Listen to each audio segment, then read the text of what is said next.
Welcome to Jesus and Jiu-Jitsu Podcast, episode 021.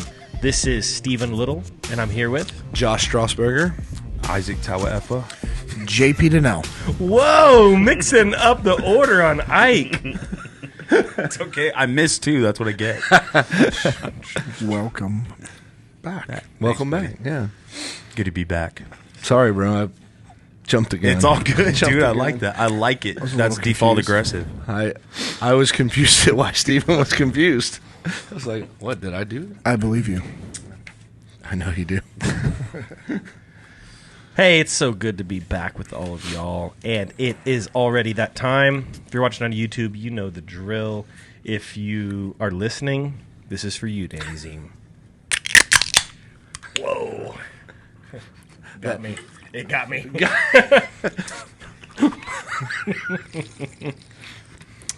That I normally don't slurp. slurp juice. Danny Ziem. But I love Danny Danny Ziem. Ziem. Hey, so we're drinking I'm drinking Sour Apple Sniper flavored Jocko Go. Listen, if you've listened to our podcast at all, you've heard about these Goes. And if you're not drinking them, you're wrong. Okay? It's very wrong. Here's the thing. It's the healthiest energy drink you can get. It focuses on just that. Focus.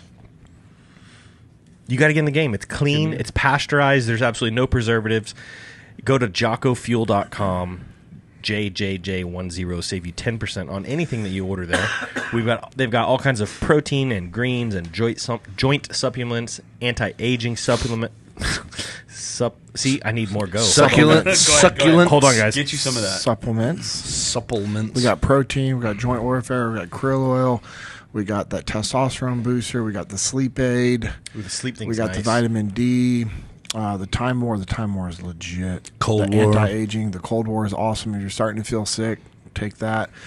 The milk is amazing. I like all the probiotics in the milk. Yeah. Doesn't make my stomach just get all jacked up from like some protein, like you're drinking it, like, hey, I got to get my protein, I got to consume it.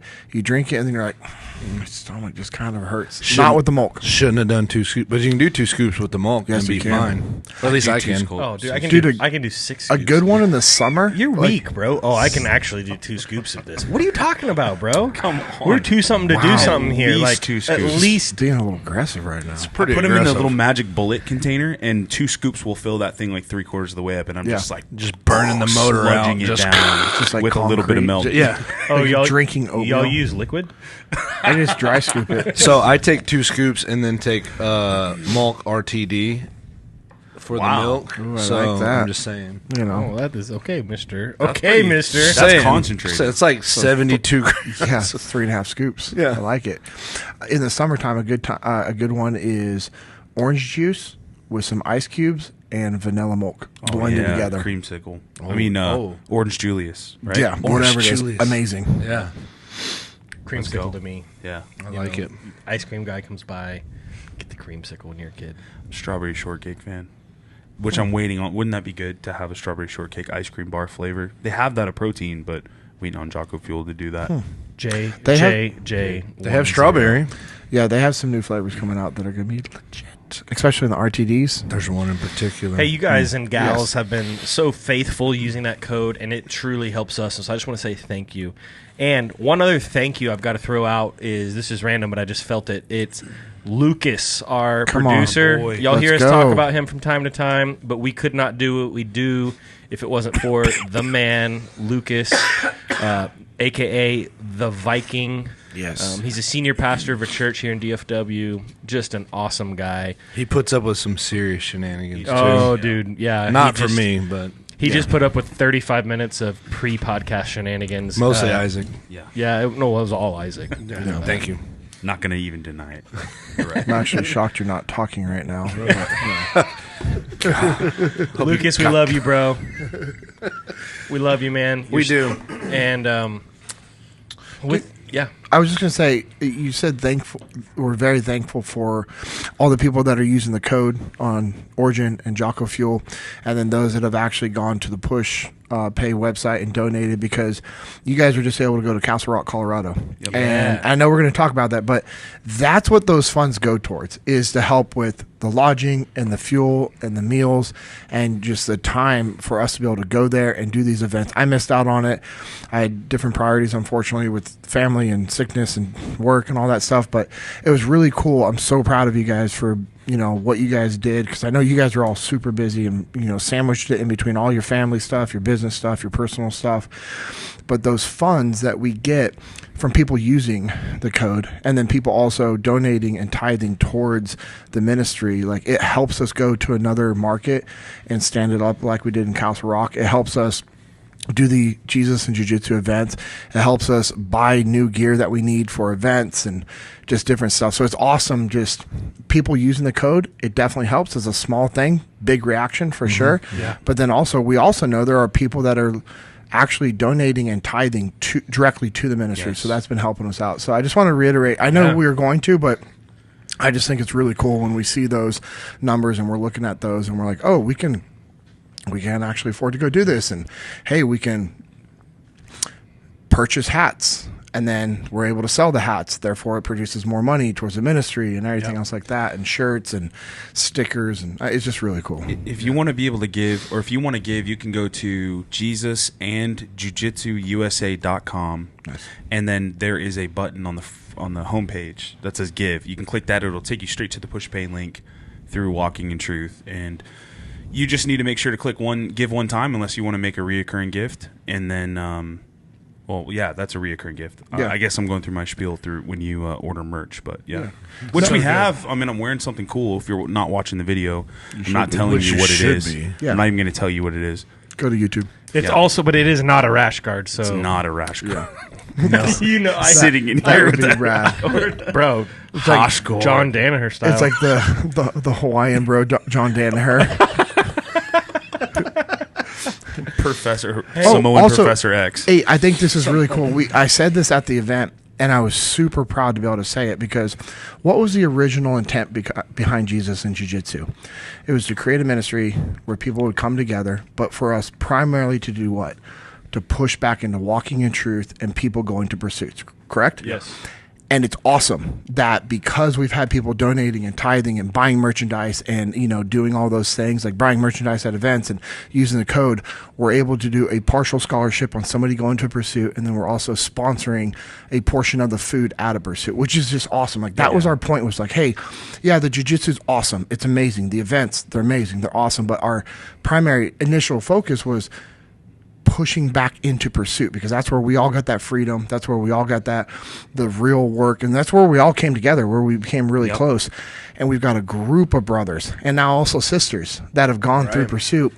And so for us to be able to continue to push back into that ministry like we originally said we were going to, it's just awesome to be able to do what we said we were going to do. It took us a little longer than we expected, but bro, Well, the fact and that someone's going to be able to go is incredible. One thing to say to that, so we've now kind of started financially supporting. Yes. We Yes. we made for another sure. small little donation to an event they had a couple months ago for some of the graduates of Pursuit and whatnot.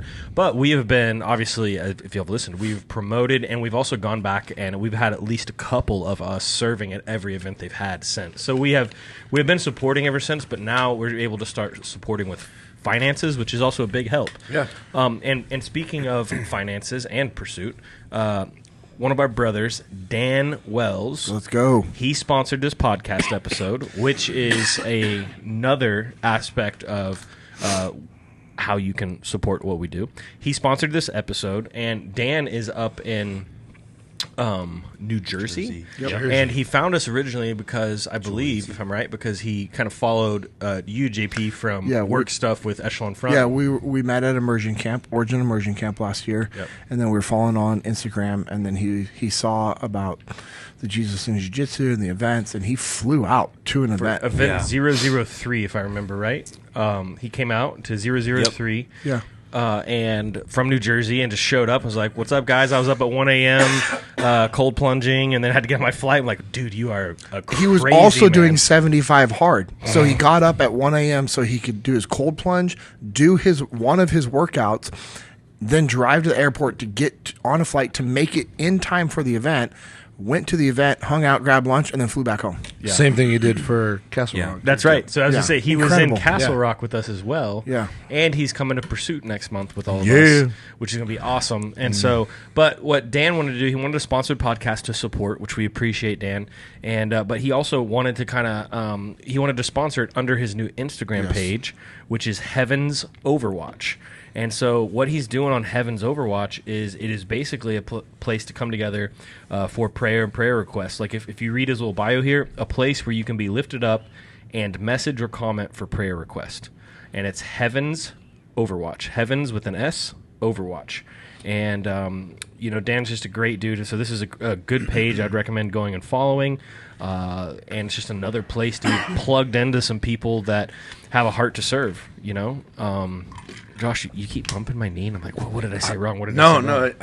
I just swivel something, and I thought it was a table leg. Well, it's my knee. I'm letting you know. Okay, it's gonna happen again. Those are jacked. I'm fine with it, bro. We haven't. Got some tree trunks Cut over it out, there. bro. Yeah. It's all good. Like I don't actually mind. I mean, we roll together, so I Right. don't mind a little. It's been a minute since we've had all four of us. It's Yeah, I get it. I'm just tiring, saying, but man. I'm like, well, you did it again. It's like very distracting. If you're at dinner and you're saying something and like telling a story or something, your wife starts kicking you under the Yeah. table, and you're like, oh, what am I? what did I step in? That's kind of that's the vibe I'm getting, Josh. No, I'm just antsy. You're not as pretty as my wife. I like it. Obviously. So thank you, Dan. Yes, thank you, Dan. Thanks, Dan. Thanks, We dude. love you, Dan. It was good Help to see me, you. Dan. Yep. Heaven's Overwatch on Instagram. Go plug in there, and I'm sure you're going to be lifted up. Yep. So let's talk a little Castle Rock real quick. Yeah. So Mike Bowen is a friend of ours, a Pursuit graduate. Before that, he was same as Dan. He was a friend of JP's. They'd connected through work and leadership events and stuff, and become good friends. I met him at a muster, the muster in Chicago. I believe it's muster 007. Him and his wife were there. And then after I got done talking, giving my talk at the muster, he came up to me afterwards and was like, hey, bro, I know that you have your group of SEALs and your brotherhood, but I just want you to know I'm going to be your spiritual swim buddy, which was so legit. And ever since then, he's done that. Him and his wife came to a marriage conference seminar like a few months later in the Dallas-Fort Worth area. Bought Amanda and I's ticket to go with them, and that was really good for us to be able to work through some stuff. But yeah, he's just been he's a great human. His heart is awesome. He's also written a book. I know you're going to get into all of his stuff, but just what he's done in ministry and what he does in jiu-jitsu and just how he lives his life. I mean, every time I've ever talked to him, like we're just working through something or I'm just checking in, it's always like, all right, awesome, bro. Hey, I know you need to go really quick, but let me pray over you. And he does it every single time. And I'm like, man, that's Legit. I was like, I need to start doing that with people. Right. And he's, awesome human. I was super frustrated I didn't get to go with you guys. Dude, so Bomb Jiu-Jitsu is his school, BOM Jiu-Jitsu. Go follow them on Instagram. If you're in the Colorado Springs, Castle Rock area, it's a great place to go train. Yeah. His main instructor,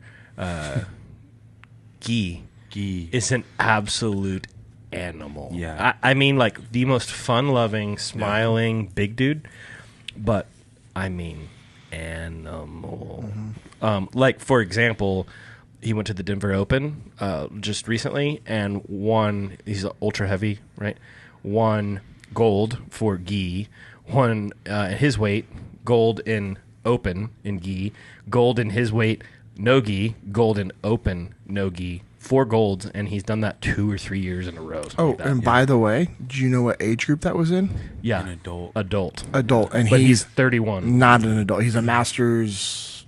One, maybe two. But he's fighting down. He fights down. Dude, an it's adult. awesome. Yeah. He's Master's one. He's so cool.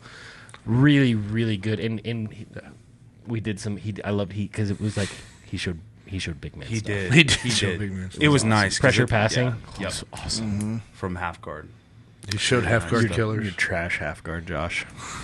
Josh's half guard is pretty. Yeah, I was like, But when he was showing it to Steven and I were drilling together, and we were just like glaring over at Josh. We're like, Only because he was showing Well, he's like, the so lockdown part. if they're in half guard and they lock down, we're like, oh. yeah, they're gonna try to lock down, but you swivel your foot over here, and then we both whipped our head over there and looked at Josh. And he's like, and "Man, Kingery, if that doesn't work, then they're gonna do this, and like, oh, he's telling you. Kingery dang, picked up Josh. on it. Kingery comes over and goes, Josh Kingery. He goes, why are they looking at you? And I was like, I don't know. Yeah. Yeah, so the instruction was incredible. Yeah, by the way, I have to just say, Josh's half guard is far from trash. That's No, obviously it's very good. That's obviously buddy banter. It's the source of much frustration and heartache during rolls because he will sweep you. You know what's coming, and he'll lock you down and sweep you. But Sorry, go ahead. Half guard. So- I haven't experienced that yet, but that's cool. challenge accepted, right, Josh? I'm accepting for him. Just like Formiga's overhead sweep, I've seen it. I have yet to feel it, Professor. I've seen Isaac go through it. I I haven't felt felt it either, but you mean- take that hit. Oh, you haven't been overhead swept by Formiga? So you just called out Formiga on the overhead sweep? Yeah. I mean, why not? Mark it down on the calendar. Let's go. Timestamp 9. Right after you, I'll go, and then we'll be good. This clip's making Instagram. I want you to know. Yeah. Yes, he started. What about Rodrigo? Does you said before this like Rodrigo never passes you, never submits you? No, Rodrigo Lopez, or as No. Guy called him, like mini tattoo. Oh, he called him Mini tattoo. Tatuino? Tatuino. Tatuino. He's like, who's Rodrigo? I'm like, Rodrigo Lopez. He's like, oh, you mean Tatuino? Which is so awesome that they all know each other. Yeah. Like, Oh, yeah. the goods know each other. They respect Guy each other. especially. Also. He's like, oh, you know, you know, who is he talking about? Oh, do you know Joao Rocha? I was like, yeah. He's like, oh, that's my buddy. You know Pedro? Oh, that's my buddy. I also loved he was talking about at a tournament. He was reffing, Tatuzinho, I think. and well, he's talking about Formiga. Yeah, no, sorry. 'Cause I it just was- remembered the nickname. Oh, I think it was Tatuzinho. yeah. Okay, sorry, Rodrigo. Sorry. Yeah. Tatuzinho. Tatuzinho. And for I'm me, not sorry. He said, you know, it was like I think it was actually Tattoo, Yeah. who was going, and Guy was coaching him or something, and he called it one way, and he said Formiga started yelling at him, and he's like, he looks over and he's like, Formiga, like, you know I'm right, and and Formiga's like, yeah, brother, but I have to yell for my guy, you know that, and he's like, oh, okay, cool. He goes, I know, man, but you know, come on, it's my friend. I have to yell for him. I mean, The respect is cool. Yeah, Super cool. that's But, so awesome. Michael Bowen. Yes. He was an awesome, hospitable host, and their facility is beautiful. Has everything you could possibly need there. Multiple mats. Yes, the instruction was incredible. The rolls were great, even though it was high altitude and we were sucking wind because we what was the math on that? We gained 6,000 feet. Yeah, and that was brutal for just one day hopping in, Especially putting the for, key on. especially for I do something just want do to know something. how long it took you guys to figure out that basic math. Oh no, we. What do you mean? We had a long drive up. We couldn't remember. Who was it? Elevation minus. Who No, was we it? didn't know our Elevation. current. It was like 600, I guess. No, You know you can actually Google that. Yeah. Like That's what we literally. did. Who was it though that thought I'm gonna that do it right now Dallas for you Fort guys. Worth was 60? That One was of y'all me. said That was me. wasn't me. It was Yeah. me. I'm like, that's like the sand in Galveston, bro. Like that's Your like, boy, there's your just boy no got it way. right on the money. You did. Well, guy. he's looking it up. JP's looking it up right now. I've already looked it up. He's googling it just to double check. 607 feet. And then up there was like 6680 or something. Yeah, there was no air. What do you have No. to say about Castle Rock, Jesus and Jiu-Jitsu? We took your oldest son, Jake. Yep, Jake Snake. the Snake. great. He was a great help. He had a great time. He got educated on adult things by Uncle Steven and Uncle Isaac Yep. in the truck ride. It's true. Not bad adult things. No. just No. adult things. When you're around other grown men, you're gonna just slowly start to become a young man. Yes. And just that's part The of way it. it's supposed to be. I would rather it be around like other godly men. Yeah. You know, Yeah. like I love for him to see like us together. Yes. So, And when you say you love for him to see us together, what you really mean is us listening to 12 hours of 1999 to 2003 punk Alternative rock, rock. emo music, yeah. reliving our middle school years for Isaac and I and your high school loud. a years. little bit of late '90s rap, A little bit of a that. little bit of that mixed in. We did like Well, it's funny that because none of us were obviously friends, but we all listened to like the same music when I was in middle school. I had some older songs that We were wondering what you were listening to at that time, and we were like, "What did we say? Probably like what did we say? Bagpipes or something?" No. We Was said it like, Dropkick Murphy? Like we did listen to some Dropkick Yeah. Murphys. but no, we just like JP was just like in high school listening to Metallica. Or something. Yo, Metallica. Yeah. I actually never listened to Metallica or any of the hard rock. That was me. It wasn't allowed in my household. No. What did you I had- listen I had- to country, right? I had cassette tapes. Yeah, I started listening to country in high school, but growing up, the only secular music we ever listened to was oldies. We only listened to Christian music in the car or Nice. oldies. But like, what about senior JP? Like driving around your own truck. 18-year-old JP. Yeah. Getting ready for the teams, as y'all would say. Drawing a blank right now. Alice in Linkin Chains. Park. Oh yeah, Yeah, Linkin Yeah. Park. Okay. Alice in Chains. Red Hot Chili Peppers. I love the yeah. Red Hot Chili Peppers. Yeah. And then Bone Thugs and Harmony. Yeah, we put we put the Crossroads on. Yeah. I like, dude, my kids think it's the funniest thing ever is I will sing, not rap, but sing almost the whole song of Ghetto Cowboy. When it comes on, I turn it up and I just get it, bro. I do all the different voices. Like they think it's funny when I do the female's voice, and so I'll do that. But yeah, mostly for me, even in junior high and high school, it was Christian music, like Newsboys, Jars of Clay, Yeah. and then DC it was Talk. dude. DC Talk, and then oldies. Literally, it was all oldies. We rocked Reliant K. Oh yeah. Sadie Hawkins dance Okay. in my khaki pants. Yeah. Yeah. There's nothing better. Yeah. Oh. Girls, that's the guy. Lucas, so you're an insane musician. What were you listening to in middle school? Definitely Reliant K. Yeah, Reliant Reliant K. K. Switchfoot? We're older. You would know them. Yeah. I knew them. I know them. Green Day. Green Day. Reliant K. And What was this song my senior year? Limp Bizkit. Limp Bizkit. Brain and Stew. Sublime. No, it was like this. Yeah. And Little Kid The Rock. theme of our Little Kid graduation. Rock. Let's go.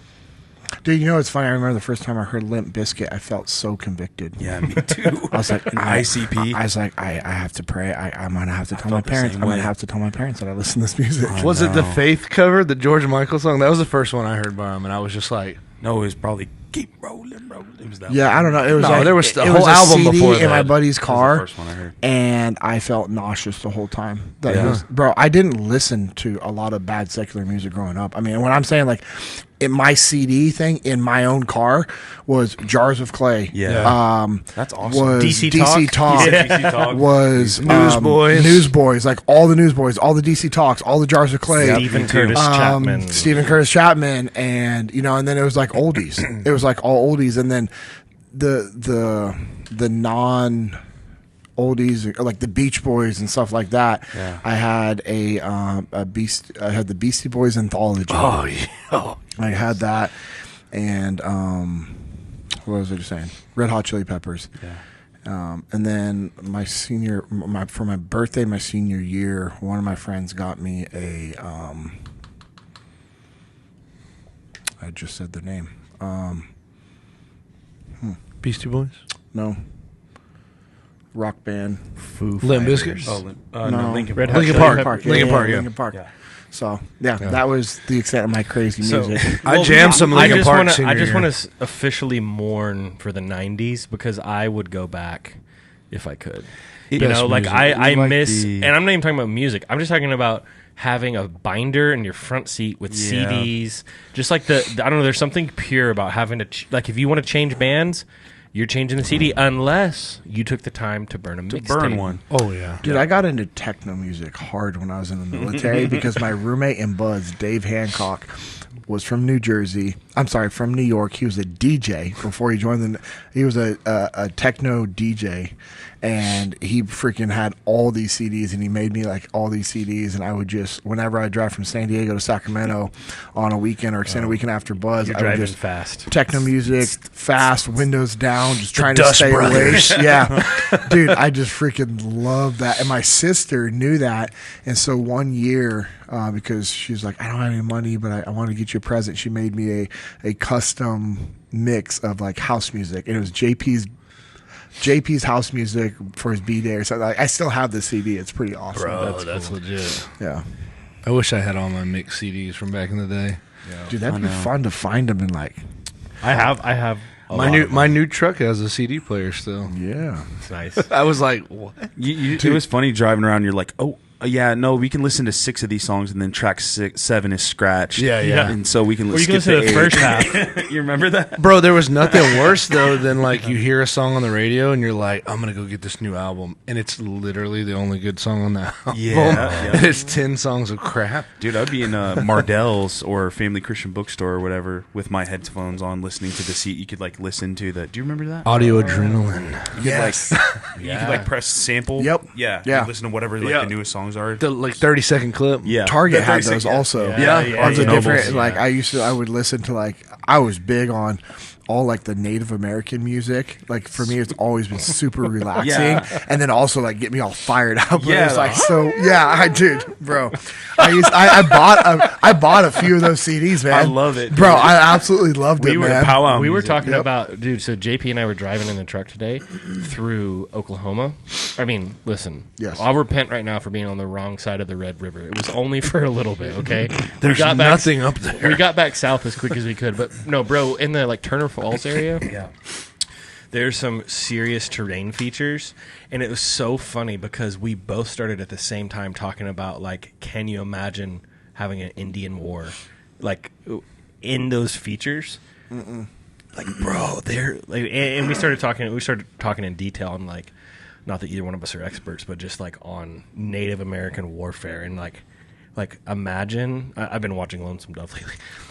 Excellent. Imagine being out like with your family on a ride, like in a wagon, on a couple horses, on the plains, and like you start hearing the screams, Bro. And there's like 12 or 15 of them. I mean, Bro, they did it in 1883, wasn't it? something, yeah. But it's It was like, what do you do, man? Like you, like we can't actually have that conversation here because I know some kids listen, but dude, Yeah. it's We talked about it a little bit on the way up to Colorado, and we're thinking you just got to try to. There's nowhere to hide. It's flat. You know, a lot of it's flat. There's just not a lot. This area we're going through was not flat. I mean, you're talking like mountains legit just terrain features of just divots in the earth and streams and just all these. Oh, cool. It was gnarly, man. where It you would could be walking through and you could be like they'd be all around you. You could be wouldn't know it. 4 feet away from somebody and have zero clue. Like they're jumping out of trees onto the back of your horse with Yeah. you, kind of a thing. You know, Sweet. Those guys were skilled warriors.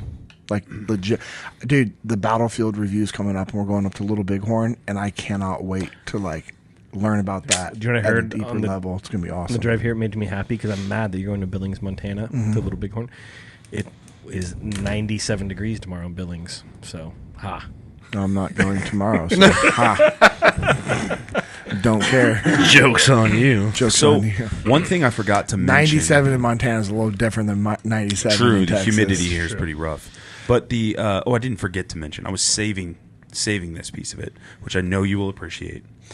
But the end of the event is how I want all Jesus in Jiu-Jitsu events to end. don't even talk about it. Come on, I'm man. mourning. Me too, because that was a heavenly experience, and we're So- like, now we have to replicate it. But we learned something. Guy, our big Brazilian brother who teaches, gets some rolls in, stands up in the middle of the mat, takes his rash guard off, and goes, I don't know if I want to fight or eat.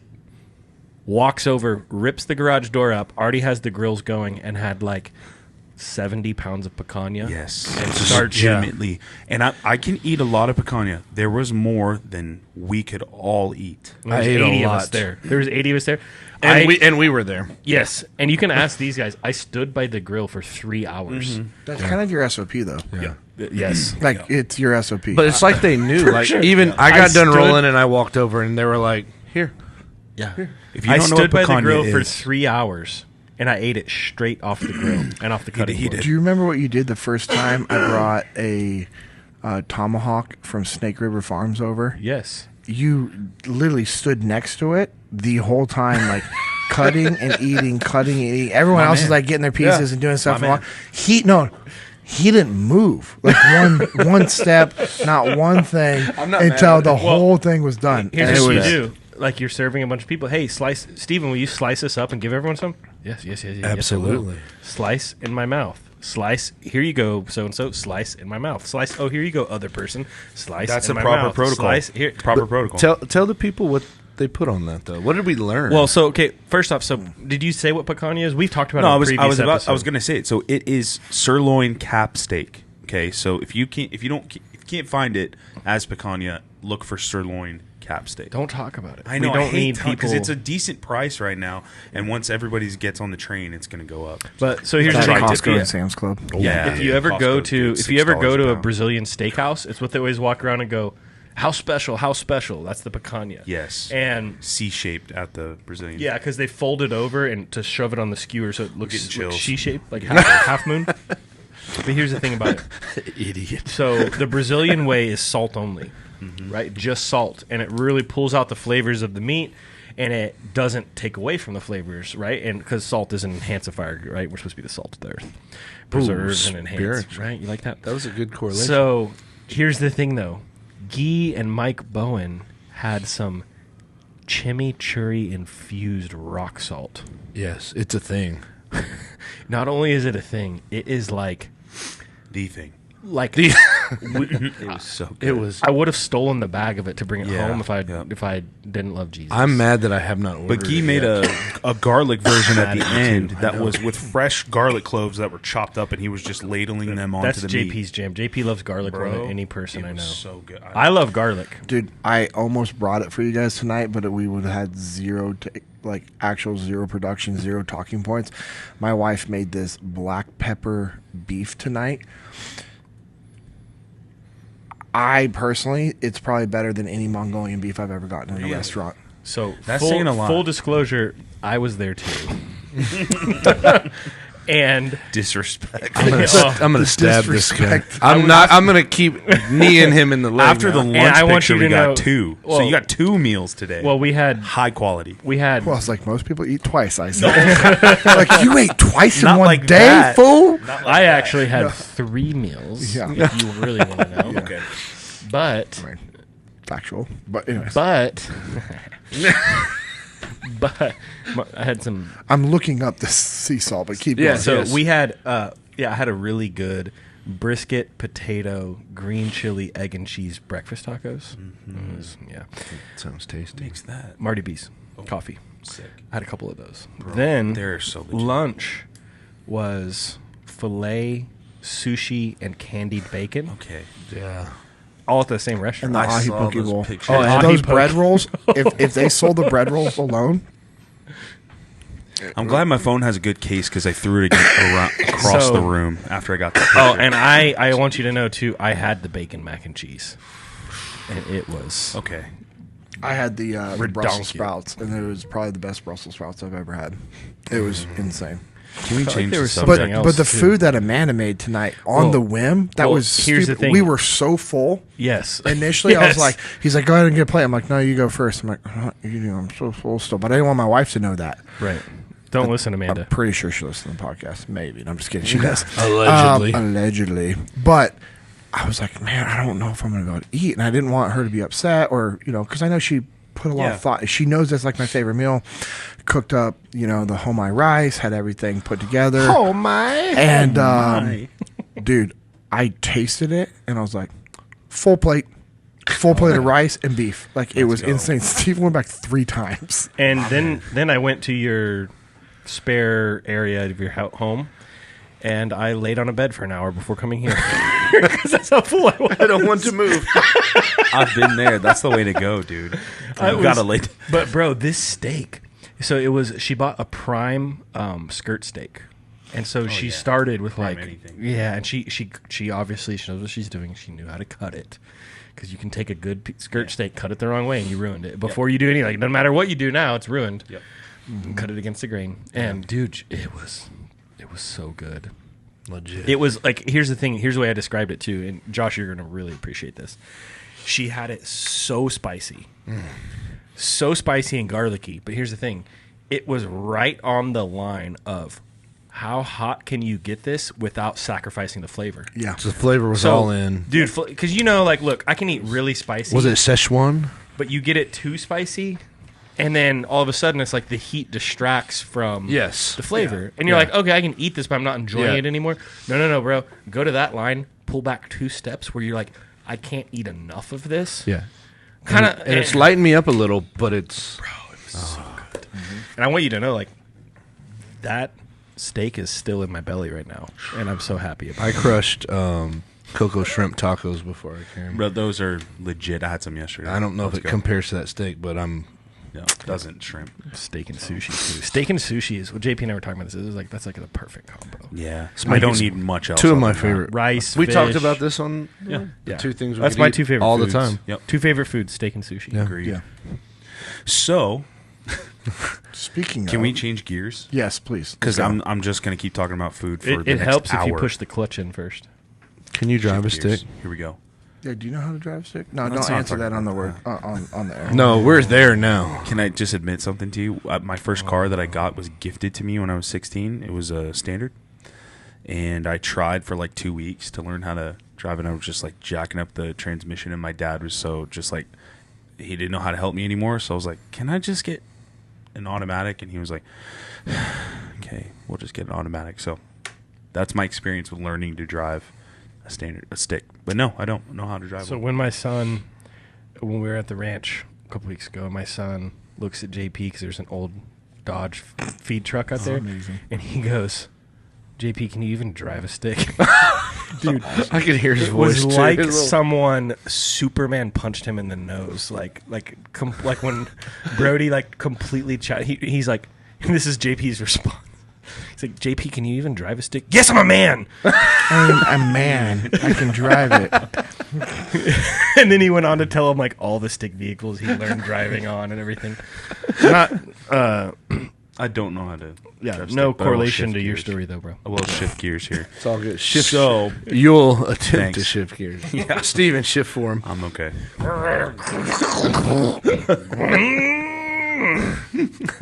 So Horrible sound effects. Yeah, it's the worst. let's get these people the word of God, okay? Yes. So the scripture for today is Nehemiah chapter 4, verse 13 and 14. So just a little context for the scripture. Nehemiah felt called to rebuild the walls of Jerusalem. I think that's the right city. The walls of Jerusalem was called to do that, felt called to do that, and started rebuilding them. But there were people that were mocking him. There were enemies that were attacking from other angles that were trying to come in and undermine the work that they were doing to rebuild the walls. But he was steadfast in his efforts. And so anyway, here we come into chapter 4, verse 13. And actually I might read a little beyond this, but 13 and 14 are the main ones. So in the lowest parts of the space behind the wall, in open places, I stationed the people by their clans, with their swords, their spears, and their bows. And I looked and arose and said to the nobles and to the officials and to the rest of the people, do not be afraid of them.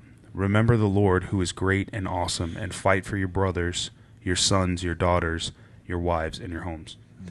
So that's the main portion. I'll come back to that, but I'll read on a little bit. When our enemies heard that it was known to us and that God had frustrated their plan, we all returned to the wall. So their plan was that they were going to attack them while the wall was still half built.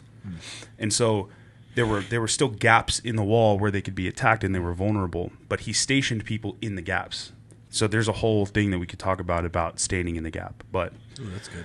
yeah, so we can always come back to that. But from that day on, half of my servants worked on construction and half held the spears, shields, bows, and coats of mail. And the leaders stood behind the whole house of Judah who were building on the wall.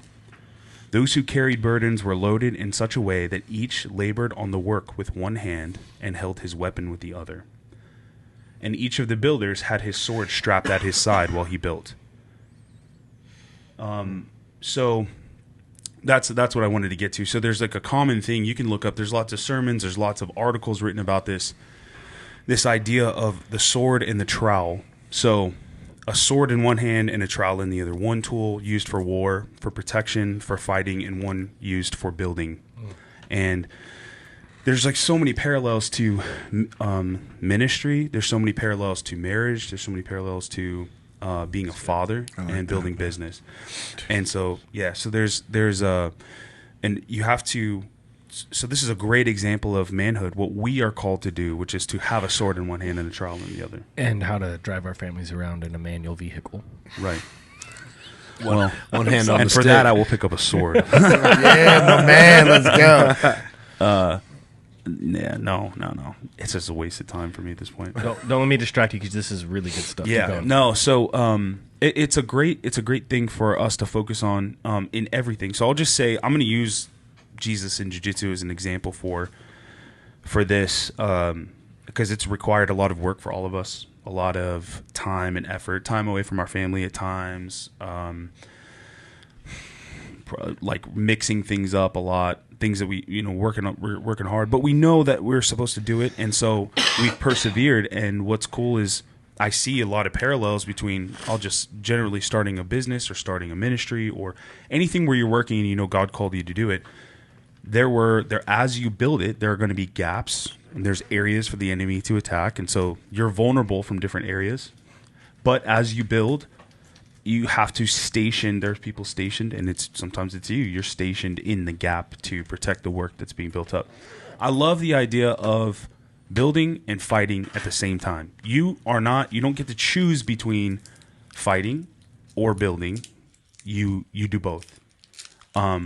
And so you protect your marriage, you fight for your marriage, you protect your family, you protect your time with your family, but you also build with your other hand. It's like the work is equal. So I'm equally protecting or fighting, and I'm equally building, whether it's working on my marriage consistently or working on my friendships or building my business or furthering the ministry or whatever it is, and then fighting. And I think it's cool too. The sword, I mean, where else do we see a sword in Scripture? Ephesians. Yes, which represents the Bible. So how do we fight? We fight with the word. So it's like building up our family, and then we have our sword in the other hand. So I think, and he said, like, you need to be, the laborers had to have their sword strapped to them. So as you're building, like, how can you build if you don't also have your sword in your hand? I think it's just, I'm opening it up to you guys to talk. I don't know if you've heard this before, if you've heard this, okay. Just want to get your thoughts. The song that we always sing at Pursuit, I'm drawing a blank on exactly, but it's like, I fight on my knees. Yeah. Is that Phil Wickham? Yeah. The Battle Belongs. Yeah. Battle belongs. Such a good song. I always think about that because, like, when I think about fighting, I always say it happens in the secret place. Mm-hmm. Like the war is in the secret place. Yep. And really a lot of times you're strengthening yourself in those moments, right? That's where you're getting the revelation from God. That's where you're building yourself up. You're taking those maybe intrusive thoughts that you have, because there's a war in our mind, right? Yep. That's where a lot of the war happens, and we're taking that to the Lord, and we're uncovering His truths in it. We're replacing the lies with the truths from the actual physical word, the Bible, and then also in communication and conversation with the Lord. I always think that's where a big part of the battle takes place. Absolutely. And by the way, as men, I think that's one thing that we're not taught a lot about is getting consistently in the secret place. I don't hear. I mean, some pastors, leaders, preachers, organizations do really push that, but I think as a whole, I don't think we hear that a lot.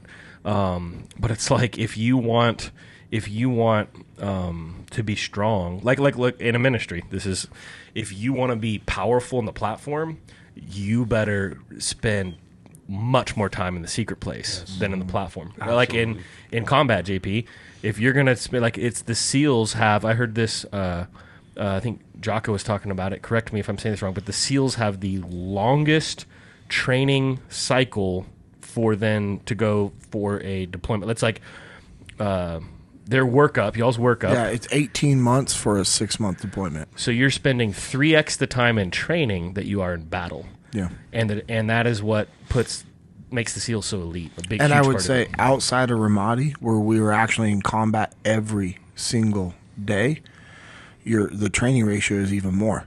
Because most guys, when they deploy overseas, they're not running combat operations every day. Right. They're not doing that. Right. Ramadi was the anomaly. Mm-hmm. Like, we saw more sustained combat than any unit since Vietnam. Holy moly. And that workup, we only had 11 months. and then we also had to take leave out on the back end and the front end. So we had like 8.5, 9 months, of actual training for that 6-month deployment. But our training, and that was a stress schedule. You're saying, and that was every single day we were doing something. So we look at this, or like for example, a jiu-jitsu competition. We're gonna train X amount. We're gonna train for months for an hour of competing. It's like when I do MMA. It was a 6 to 8 week camp of training multiple times a day, doing all those things for 3-minute rounds, bro. Yeah, think about that. And so that's where it's like, where do you do that training? It's in the secret place, right? And if you haven't developed a good routine way to do that, like that should be your number one goal in life. Like, what are you doing? Nothing else really matters. Actually, if you think about it, like, think about eternity. I saw a clip from Francis Chan. He had this rope that was like a 500-foot rope. It was crazy, and it on the end he had a little bit of red, like electrical tape on the end, like 2 inches or whatever, and he held it up and he's like, this is your life on earth, the red, like this is your time here on earth. And then he starts like raffling the rope through his hands, like left, right, left, right, left, right. You're just watching rope come through his hands, rope. Like, he's gone through like 100, 200 foot of rope, and he's like, this is eternity. And he's like, so he throws it down, and he goes back and picks up the red end. He's like, so why do our time here on Earth, if this blip in the pan or whatever determines where we spend eternity, all the rope he was shuffling through his hands, why do we spend all our time focused on the physical and not the spiritual? Like, and I'm like, that hit me so hard because it is so easy, and we have to be present, we have to be mindful of the physical, but we spend so much more time on that versus the spiritual many times. And so it's like, what I'm saying is, if you don't have a system, a routine, a discipline of consistently being in the secret place with the Lord, dude, you need to halt everything else and figure that one out. And by the way, if you're like, dude, I don't even know where to start, come to a pursuit with us. We've got multiple more this year. It's a great starting point. I mean, the pursuit is much deeper than that, but like that's a phenomenal starting point for you. What were you going to say, JP? Of course you say pursuit. I was just going to say it's similar to the prep that we do for pursuit. We don't just show up to pursuit. If you're on the serve team, you don't just show up. There's an actual prep that you're doing. The attendees are doing a prep. They're supposed to do a prep. Most of them do it. Some don't. Some aren't able to, or they just don't find the value in it, or it's a last-minute sign-up, whatever. It's all the same. But the leaders,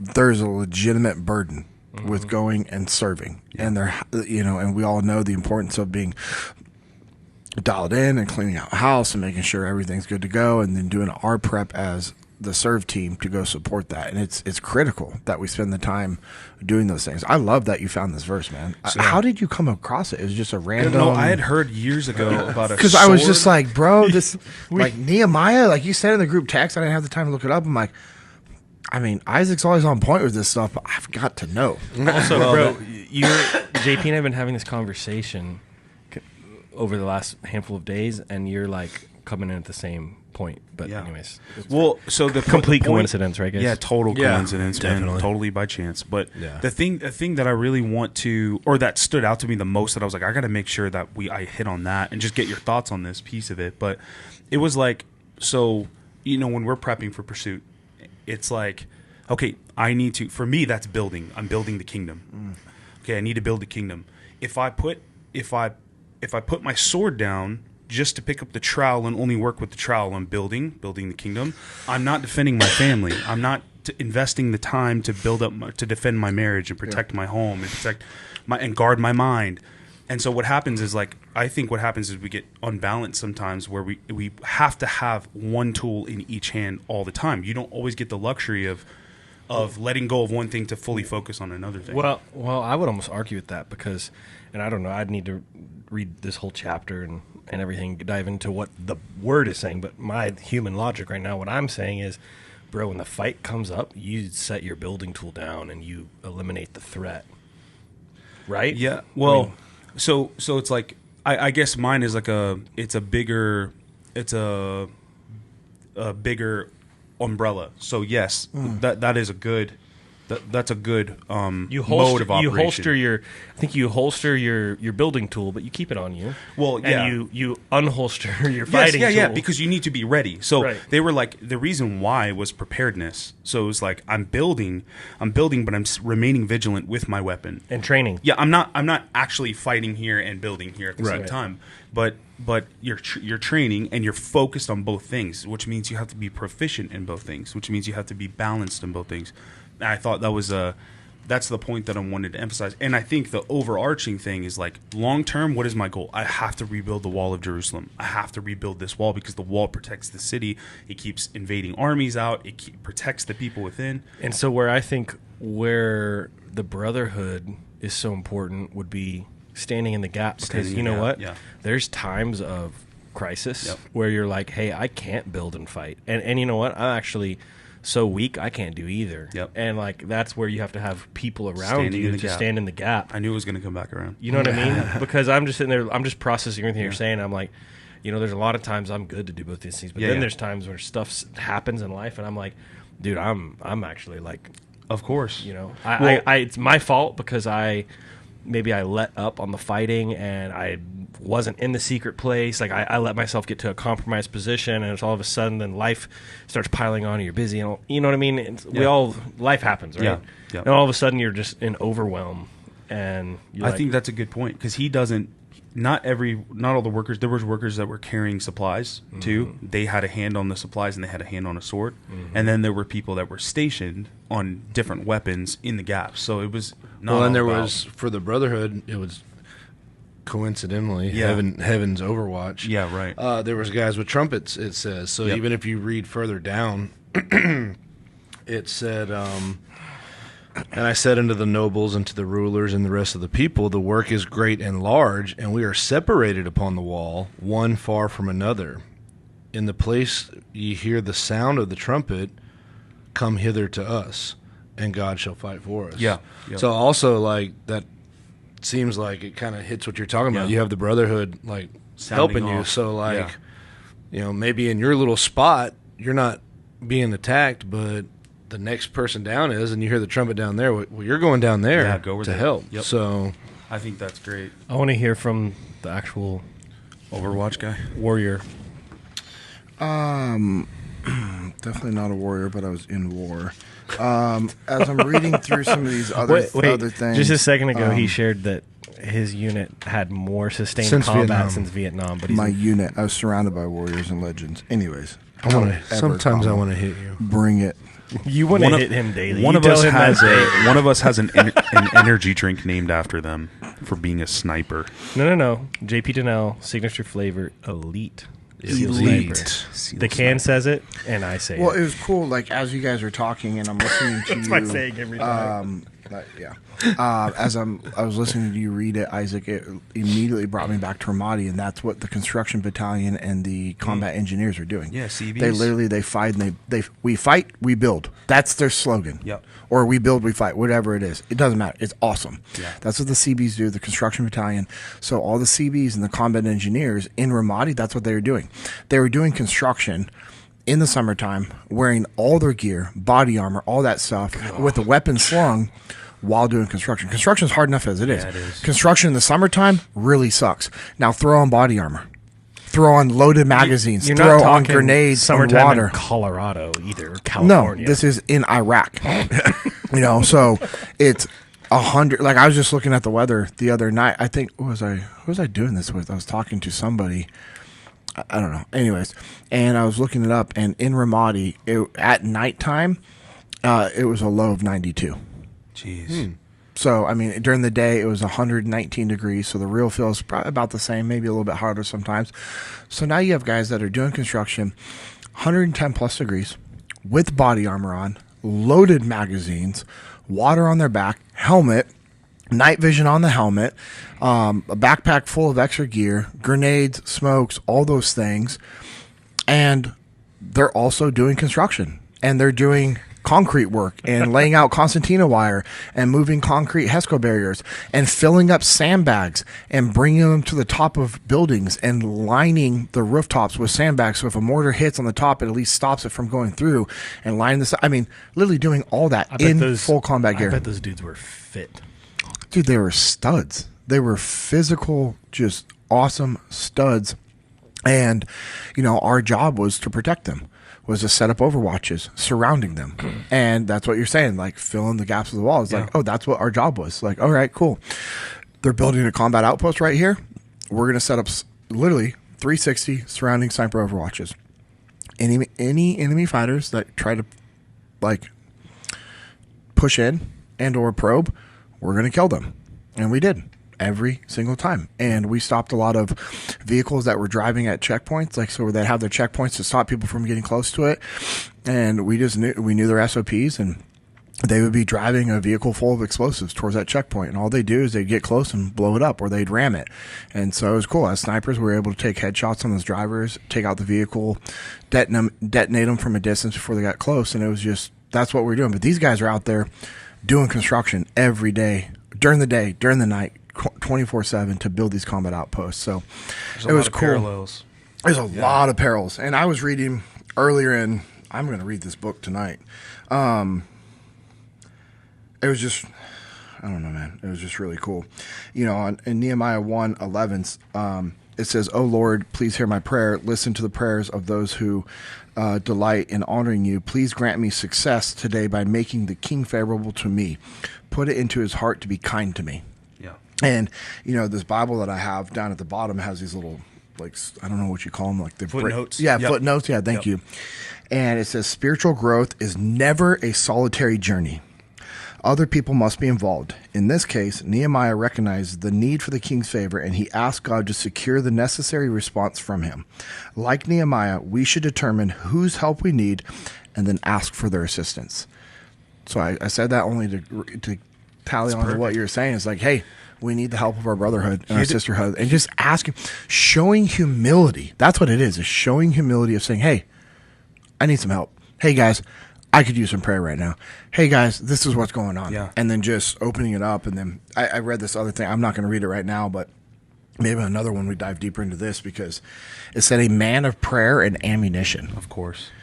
This little one page out of the, you know, just breaks them down. At the dude, very end, it says, the point, a practical mind paired with a genuine faith can accomplish great things. Boom. I was like, so solid. Awesome. He's a total stud, man. If you read Nehemiah, you'll really enjoy that. But he had to ask the king, like, for permission to go back to rebuild the wall, and he fasted before, and talked about preparation before he talked to the king, and then he prayed right before he went in. It was like a short little prayer where he went in, asked for favor, and they were slaves at the time, right? dude, the wall.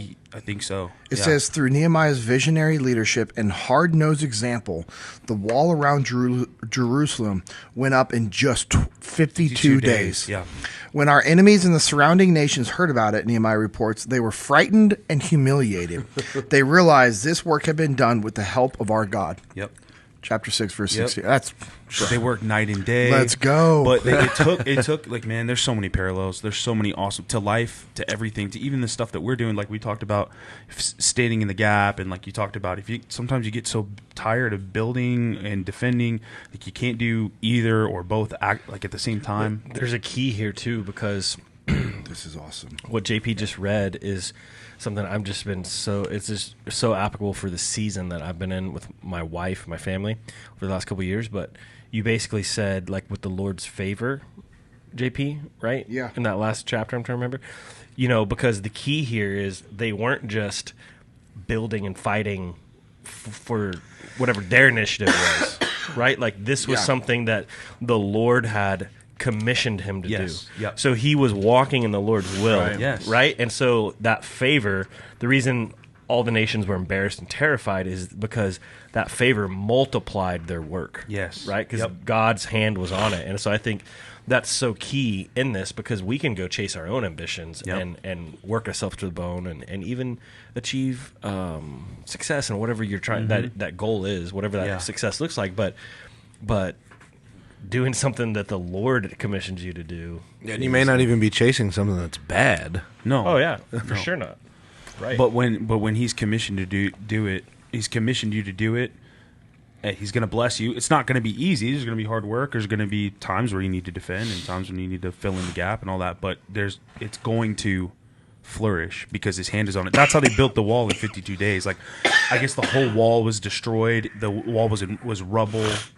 People could just come in and out of the city. Like, there weren't even like any like standing parts of it anymore. It just had to be completely rebuilt. So it was such a cool story, man. And I watch a kid's story. Like, sometimes when I need to understand a story, like just broadly the subjects of it, I'll watch like a kid's version of Because it. they simplify it. Yeah, and I'm like, oh yeah. So I wrap my brain around the whole thing, but it was really cool to learn that. So Yeah. This is so cool. I love this. I really want to dive deeper into this, but I just want to share these two things before, if you guys had any closing thoughts on this.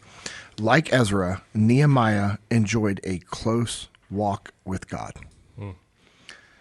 He also knew how to get things done and possessed a keen mind for practical issues. Like, that's, I think, the key parts there is number one, close walk with God. Number two, he knew how to get things done, meaning he was like, hey, I'm aggressively getting these work done. But he possessed a keen mind for practical issues, meaning he was logical. He wasn't emotional. He actually thought and put like effort and time into what he was doing. Therefore, he was efficient and effective. And it was cool because it said down and then farther down here, Nehemiah never saw the slightest inconsistency between a strong faith and a practical get things done attitude. He made frequent use of both prayer and ammunition in that order. yeah, that's legit, man. Dude, thank you for That's this the verse, setup. bro. Yeah, This is absolutely. awesome. Yep, it struck me, and I'm Dude, glad we got to we share could it. take like 6 hours diving into that. Maybe we thread. can always talk about it. Let's another come back. time too. Yeah, yeah. We always say that, and we forget to do well, it. look. I'll write it It down. doesn't mean that we forget to, because we're not done doing podcasts. No way. Yes. Right. But Maybe I would close. like to revisit this one Yeah. sooner rather than later. Yep. Yeah. Agree. Strauss, you get the closeout prayer, bro. Oh. Let's cover him up. Cool. Heavenly Father, thank you for this time I get with my brothers, this time where we can talk about some issues, talk about some scripture, Lord, the things that you show us that we can learn, Lord, and we can pass on to others. Lord, help us to take that to heart, take that to put that into action in our daily lives, Lord. And I thank you for the blessings you bless us with and the ability that we get to do this, Lord. Help us to not take that for granted and not take it lightly, Lord. Be with all the men here at the table with me, and all of our sponsors, Lord, and our listeners and just our families, Lord. Cover them up. Thank you again, and thank you for the blessings that you've given us, Lord. We don't deserve them. We can't earn them, but we're grateful for them. In Jesus' name, amen. Amen. That was good. Thank you. This has been Jesus and Jiu-Jitsu Podcast, episode 021. Go train.